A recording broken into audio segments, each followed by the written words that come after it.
Jesus. Your finger. What? What just happened?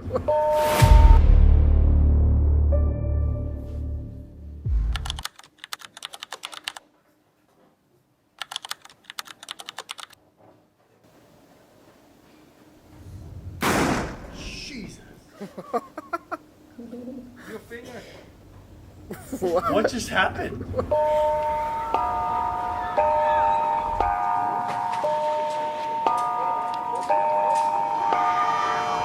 I'm in Switzerland, and there's a big festival going on. Everyone has the day off. They're all gathering to have a good time to celebrate guns.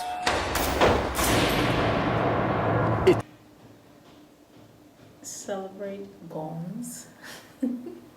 Like guns are celebrated in Switzerland. Okay guys, I'm in for this It's a shooting competition for teenagers, and they've been doing this for hundreds of years. Hey, wie ist euer Schießen gegangen? It used to just be boys, but now it's boys and girls, and the winner is deemed the king or queen of shooting. Erstes Mal Knabenschiessen, gell? Ja, sehr schön. Und gerade gewonnen? Ja. Wie fühlt sich das an? Das fühlt sich sehr gut an. Ich bin wirklich stolz drauf. Switzerland is a peaceful, neutral country, and yet it is full of guns. The government gives its... I was just about to ask that. Peaceful country and neutral. So what's the gun competition for?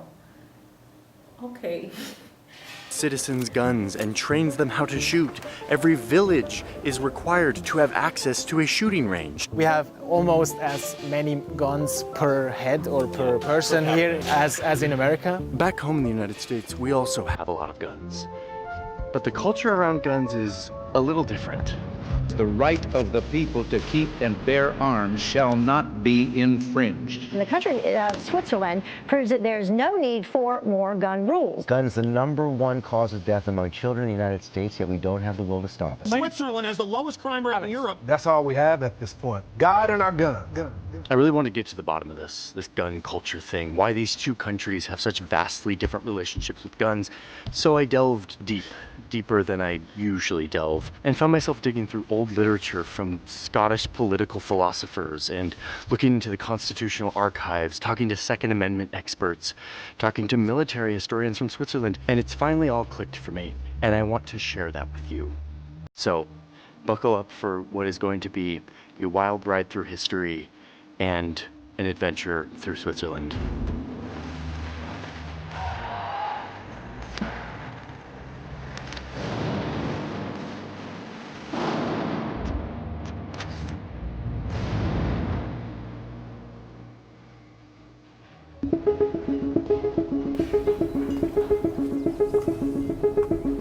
There's the shooting range, and the targets are on this side. Oh yeah, there's the targets.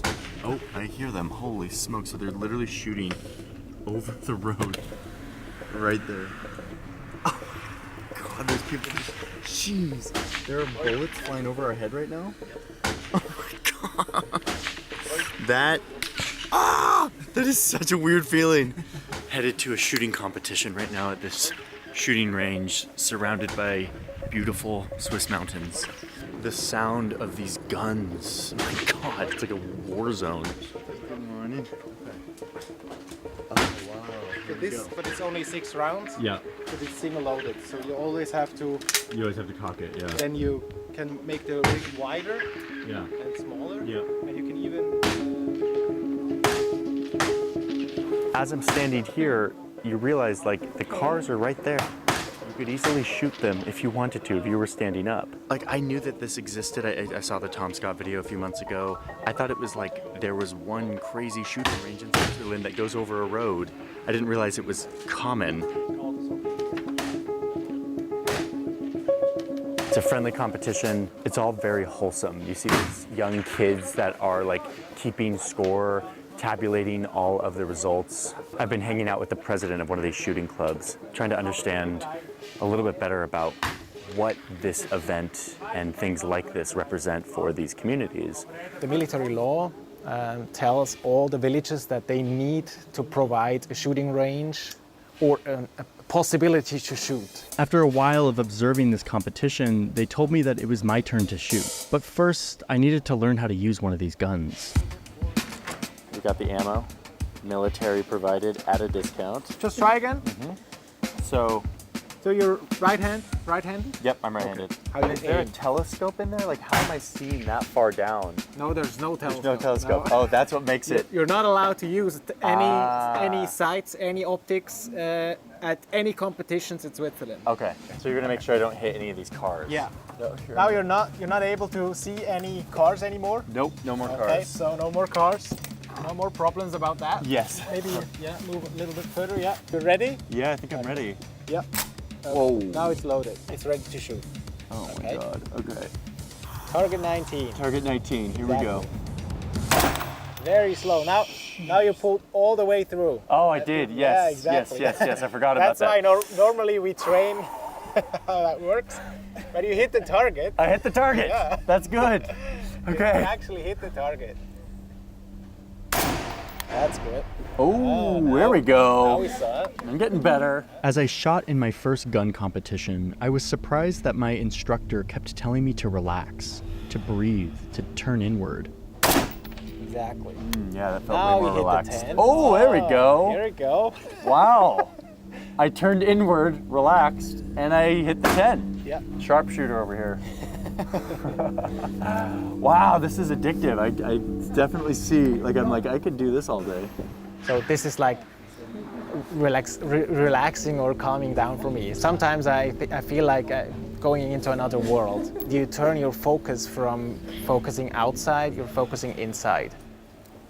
Wow. This is fun. Objectively, this is just fun. And it's beautiful. I'm like looking at the Swiss countryside. It's great. My experience with guns as a kid, I would go out into the forest and like blow up like glass bottles with shotguns. That's what I think America is all about. Wow, that was awesome. I kind of want to shoot again. I never thought I'd say this. Like, I'm not a gun person, but I'm like, I kind of want to shoot more. Like, this is so fun. I was struck by how peaceful and celebratory and wholesome this all was. So much different than the way guns are presented in the USA. So how did we get here?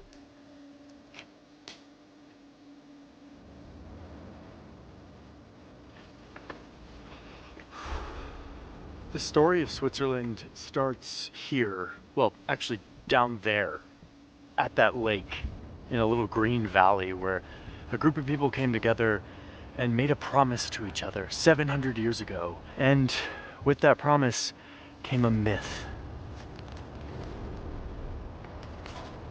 The hero's name was William Tell, and legend has it that one day he refused to bow down to the king's local leader. It was a daring act of disrespect. So as punishment, the overlord forced him to shoot an apple off his own son's head. Tell aimed his crossbow carefully and released. He made the perfect shot. He continued to defy the ruler and eventually inspired the tribes in this region to launch a rebellion. Tell eventually shot the ruler dead, and the rebels would go on to win their independence, banding together to start the confederacy that would become Switzerland. They first made an agreement that they would protect one another, but instead of forming a full-time standing army run by a king, they would arm and train ordinary people to fight. So not an army at all, but rather a militia.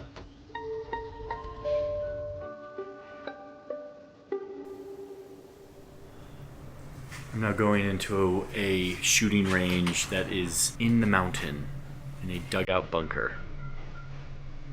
Very Swiss.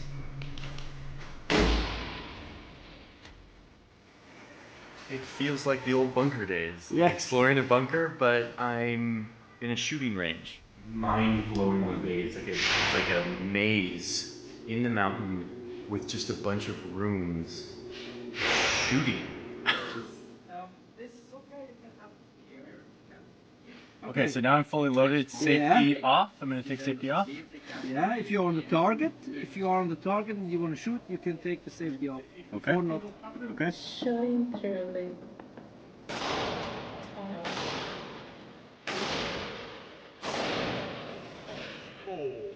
Shooting in the bunker is a completely different experience. Like you feel the vibration of your entire body because the echo is so extreme. I'm getting better at shooting.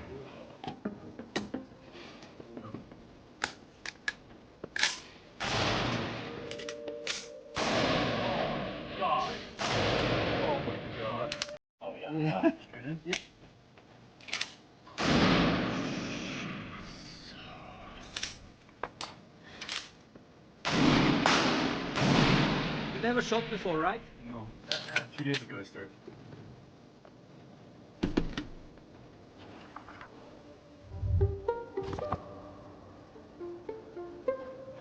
So back to 1600s Europe, where Switzerland remained this one peaceful confederacy protected by its citizen militia. Meanwhile, in the rest of Europe, greedy kings were using their huge standing armies to conquer one another, while Switzerland stood by training its citizens in the ways of war. Swiss citizens got so good at fighting that the Pope hired them as his personal protectors. Other empires would even hire Swiss soldiers to fight their own wars. But Switzerland itself remained almost entirely out of these conflicts on the continent. Eventually, European thinkers start to notice this peculiar alpine confederacy, Switzerland. Okay, could this be the reason why the Swiss guards still guard the Pope to this day? Because I did a video some time ago where, oh my God, to find out that Swiss guards are actually hired to guard the Pope. So this is where it all started. Wow. And it's highly Place that traditional. trains their citizens to fight, and miraculously showed that you can have a republic, even in Europe, a sea of monarchy and kings.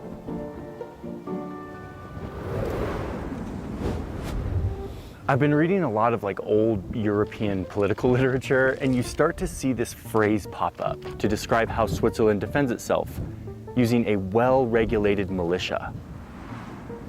I saw this term a lot when I was looking through this old literature. Around 1610, this British diplomat goes to Switzerland and gawks at their well-regulated militia, how they can overturn their government at pleasure because they all know how to fight. By the way, back in the 1600s, well-regulated militia meant a well-organized or efficiently run militia, not regulated in the way that we think of it today. But yeah, the idea was if you arm everyone in your society and you train them, that's actually the key to the best defense and the best preservation of freedom for the people, not just the king. This idea of a well-regulated militia spread across the ocean to a group of British intellectuals who were secretly conspiring to overthrow their own king. In 1776, they declared independence, using their own well-regulated militia to fight off a tyrannical king and his standing army. As they fought this war, a leader from Switzerland wrote to Benjamin Franklin, suggesting that this new rebel experiment called the United States should become sister republics with Switzerland. The Americans somehow won this war and got to work designing their new country. They sat down in a hot church-looking building to draft the document that would be the foundation of this experiment, a system free of kings. The founders studied the political systems of Greece and Rome. They studied the British Magna Carta, Native American confederacies, European philosophers.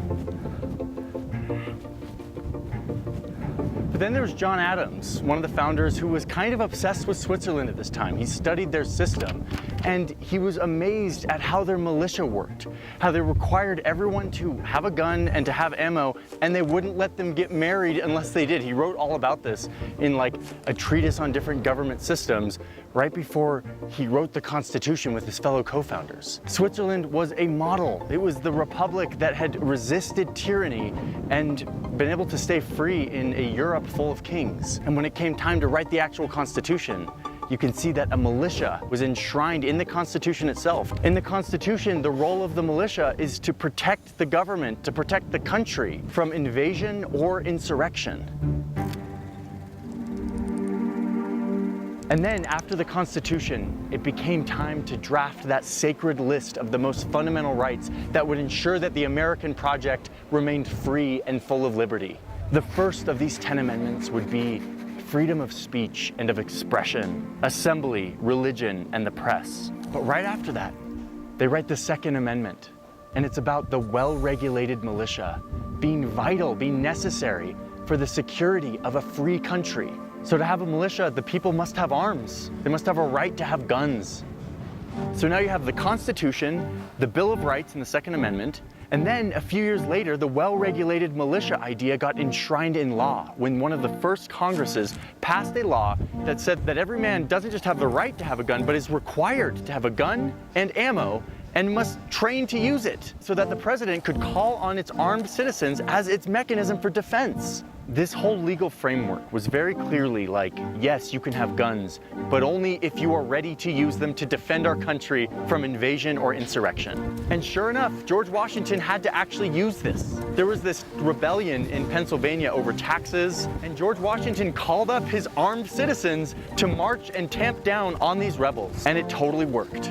The militia system was working for this young nation to ensure its freedoms with an armed citizenry, something Switzerland had been doing for centuries. Guns started out as a symbol of collective security, as collective defense, armed citizens ready to stand up to defend the country. But needless to say, things kind of changed when it came to guns in America. So how we got from that to this is the next part of this video. And in my mind, it's the most interesting version of this story because it shows us how Switzerland and the United States diverged so severely from this militia culture. Okay, but before we get to that, I want to show you more about Switzerland today. Show you what it looks like when a country sticks to an actual militia system as their primary tool for national defense. Okay.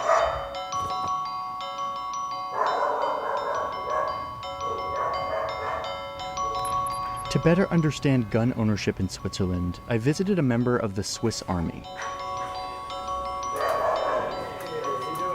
Nice to meet you. Hey. Can I see your gun? That's why we came. That's why I'm here. I want to play some. Where's Waldo? Where's the assault rifle? Oh my gosh, I already see it. So you just have a gun in your corner here. You want to carry it? Okay.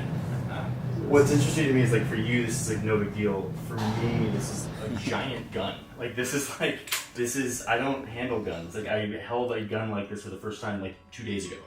For the very first time in my life. No way. Yes. Actually. I'm an American. Yeah. I was about to, that's very uncliche. Yes. Switzerland still has a militia. Every able-bodied man in Switzerland is given a uniform and a gun and required to join the military. So, and this is in the Constitution. It's written there that every male can be forced, not only forced to do military service, but also forced to make more. So instead of 21 weeks, I did 37 weeks.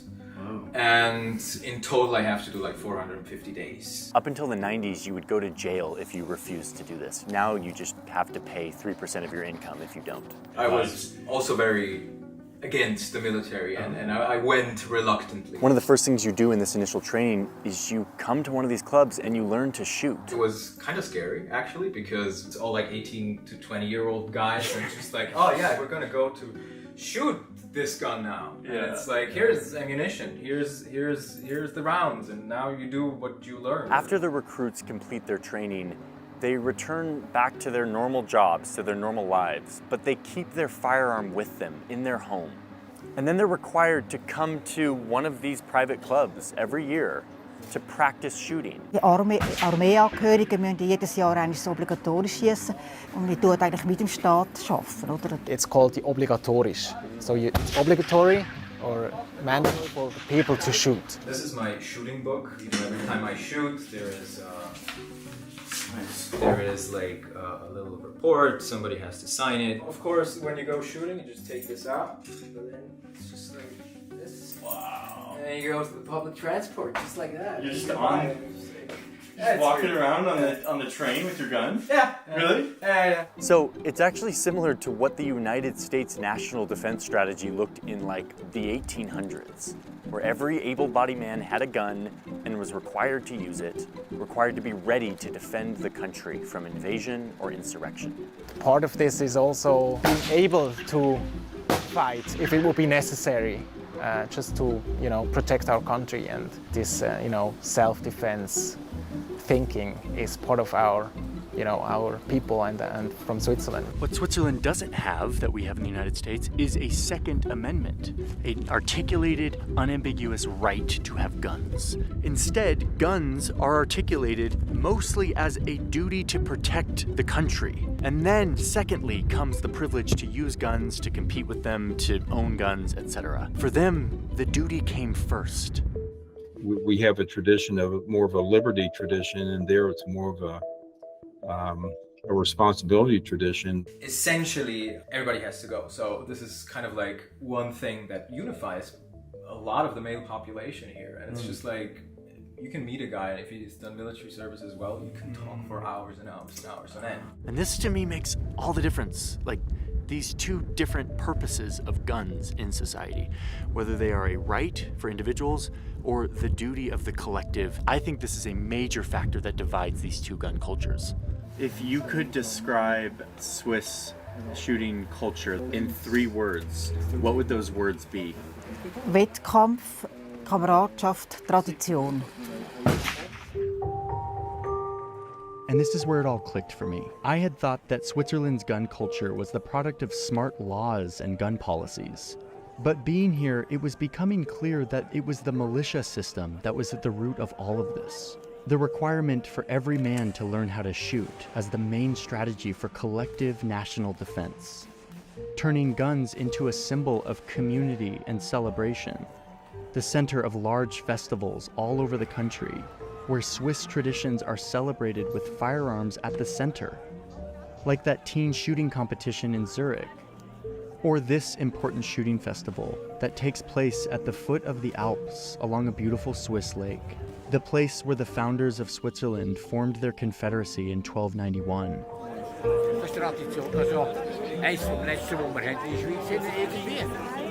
You have so many members of the community coming out and participating in them. You're going to have fun. The shooting is fun. They'll have music. After you're done shooting, you can have some beer or wine, and it's a family affair. And so they kept that alive. Das Treffen dort, das untereinander mit sich zusammensehen und so weiter. Und da hat es alle dort. Da hat es von Arbeitern, von Angestellten bis zu Unternehmern. Dort sind alle dort. Also es ist eine Gemeinschaft. Oder? Okay, we're at yet another gun club, and once again, this gun club has a target that goes right over the top of a highway. I'm here to continue to learn what the deal is with Swiss gun culture and to see if I can get a better score than I did last time. Okay, so this is the gun we're shooting today. Gonna give it a go here? Oh, there's a kick on this one. Okay, here it goes.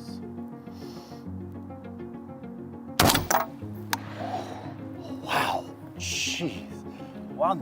Okay. Man, the sound like echoes through the valley. Oh. Okay. Oh, beginner's luck continues. Wow.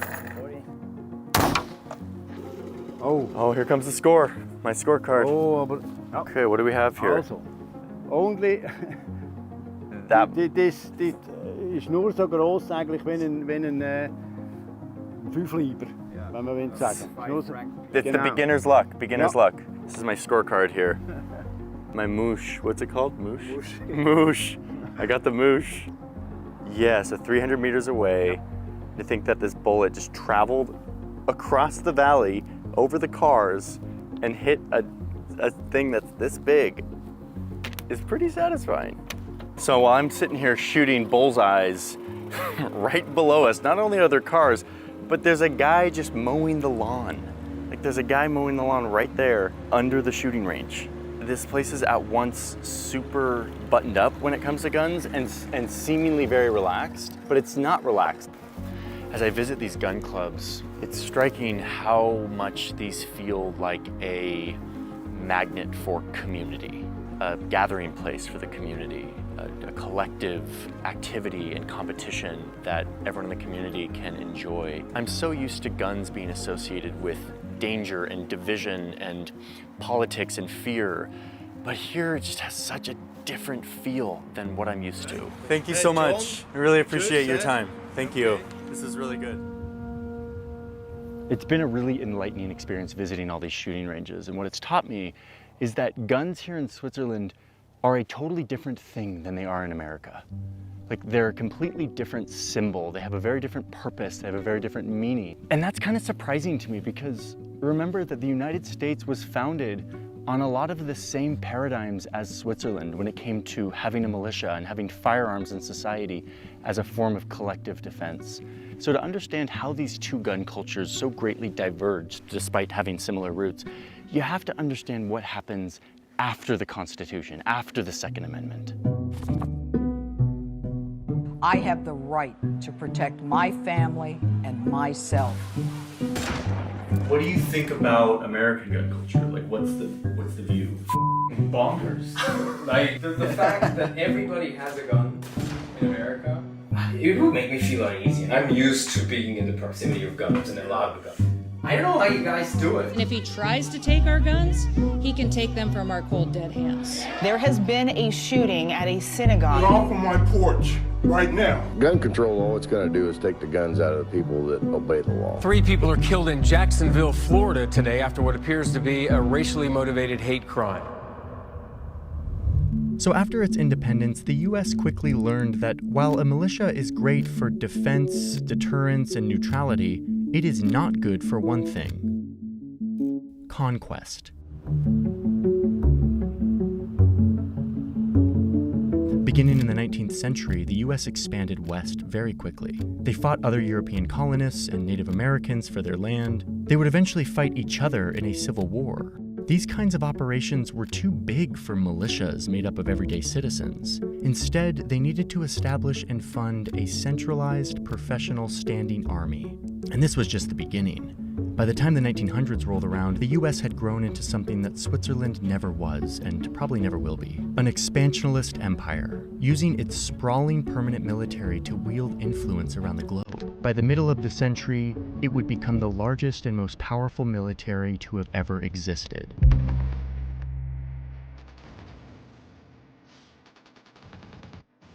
Because the US had a huge standing army, it did away with a lot of the original laws requiring people to join the militia. And now, without a duty to form a militia to protect the country from invasion and insurrection like the Constitution said, they were left with just the second half of this amendment: the right to bear arms, and how it should not be infringed. Guns started to become more of a personal tool, a tool to pursue their American dream, to hunt, to protect their family, to exterminate. It's more like the Rambo style. It's not like I'm going shooting at the target. You don't go shooting somewhere in the woods or in the forest. Just don't do that. You go to a shooting range and you get part of the community, and then your goal is not just to, shoot wherever there is. So your goal is to get better. And your goal is not just to shoot around. Guns continued to take on a more personal symbol in the 60s and 70s when more and more Americans were losing trust in their government. This was also right at the time when crime was skyrocketing in America. Without this duty for collective defense, guns became more and more a symbol of personal defense from all of this crime, personal liberty, and a symbol of this growing anti-government sentiment. And as a result, the number of guns in America soared. The NRA, which, remember, after the Civil War started as a largely non-political group that was meant to just help Americans be more responsible and better marksmen, they got taken over in the 70s by a group of hardliners who wanted to change the agenda of the NRA turning into a political lobbying group that was set on reshaping the way Americans thought about the Second Amendment and making sure that no legislation ever made it through that curtailed gun rights. They began pushing an interpretation of the Second Amendment that was about individual protection, a right to bear arms so that you can protect yourself, and trying to de-emphasize the connection to a well-regulated militia as the purpose for this right to bear arms. In the face of this relentless onslaught of gun control schemes, you're the reason the Second Amendment still stands. You're the tip of the spear. You're the ones that make it possible for us every day to defend this freedom. And it totally worked. The Second Amendment became more and more a guarantee that everyone can have guns to protect themselves and their family, having nothing to do with protecting the country. After all, we had the biggest military in the world. We didn't need a militia anymore. Don't let Hillary leave you protected with nothing but a phone. The NRA Political Victory Fund is responsible for the content of this advertising. This interpretation of guns and the Second Amendment would become solidified in a 5-4 vote in the Supreme Court in 2008, when the court ruled that the Second Amendment guaranteed people to have guns, even when those guns have no relationship to an armed militia. So this is why the United States has more guns than any country on earth, because the courts have ruled that guns are an individual right, a right to bear arms. Every year, 20,000 murders occur with a gun. Thousands of children and teens are killed with a gun. Hundreds of deaths are caused by gun accidents. Hundreds of mass shootings. And of course, the leading cause of gun violence, suicides. Tens of thousands of lives taken with guns. But we can't seem to do much about it, because as long as guns remain an individual right, now deeply woven into American identity, any effort to try to pass reasonable laws to try to limit these countless deaths that we have in our country will continue to fail, especially as the NRA continues to politicize guns, to use them to divide America, to scare America, and to make us feel like we need guns to be safe. The facts are on our side. Guns save lives. And you'll never stop us from defending our families. My last visit was an important one, to this gun shop, where the owner is Swiss, but is a card-carrying member of the NRA and a big fan of American gun culture. I had to get his take on this. These are the best assault rifles in the world. Really? These are, yes. Wow. What makes them so good? Why are they so good? They're Swiss made. Any questions? Yeah, exactly. You don't need to say any more. What do you feel when you look at American gun culture? It's very, very interesting. From the gun system, from the gun laws, I would like to live in the States, but not with all the dumb asses around. I don't know why there are so many deaths, accidents with firearms. Yeah. And here, nothing. Yeah. I don't know why. Why are the US citizens so stupid and let a loaded firearm there on the table with kids 1, 2, 3 years old? Yeah. I don't know why. You need some rules, some. Yeah. Our government, they support shooting clubs. Yeah. They do support ammo. They support shooting ranges. Yeah. They support the guys who are going to a shooting range. You need rules. Yeah. You need to have it. Yeah.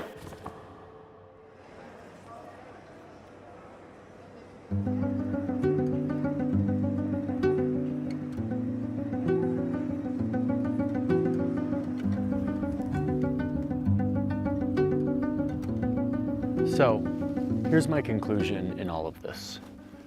I went into this story thinking that I was going to tell a policy story, like how different policies would affect gun culture. And it totally took a different route, because I learned sort of halfway through that guns are a symbol. They are a symbol. Yes, they're a weapon. Yes, they are a sports tool, but they are also a symbol for the people who wield them. The way we see guns is deeply influenced by the stories and the myths of our societies. Switzerland and the United States have two very different stories, and because of that, they have two very different gun cultures. For Switzerland, having armed citizens who were trained with weapons is what kept them neutral and safe as a group, as a collective. The United States admired this and tried to copy it, and they did for a while. But soon, the demands of an expanding empire allowed that vision to fade and turned the meaning of guns into something different, making it a right for individuals to protect themselves. Most guns in America are not used to protect people. That's not what they're used for. They're often used at a shooting range or hunting or to end someone's life. And yet to the people who hold fast to their firearms as a right, they feel like any change to that, any legislation to change or to limit those guns is a taking away of their right. So the way I see it, as long as guns are an individual right associated with personal protection and personal liberty, not a lot's going to change in America. We certainly don't stand a chance of having a culture anything like what we've seen here in Switzerland. And that's a shame to me. That's a shame.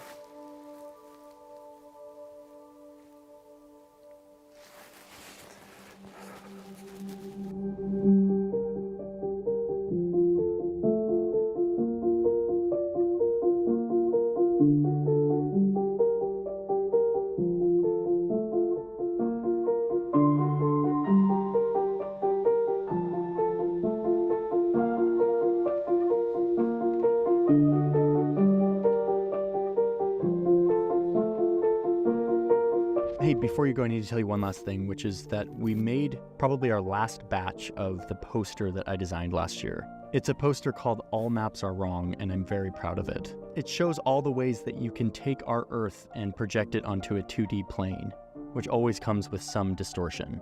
Anyway, it's kind of a nerdy map lover thing, and if you're into that, you should go over and check it out before they're all gone. This is probably going to be our last batch, so get them while they last, and the link's in the description.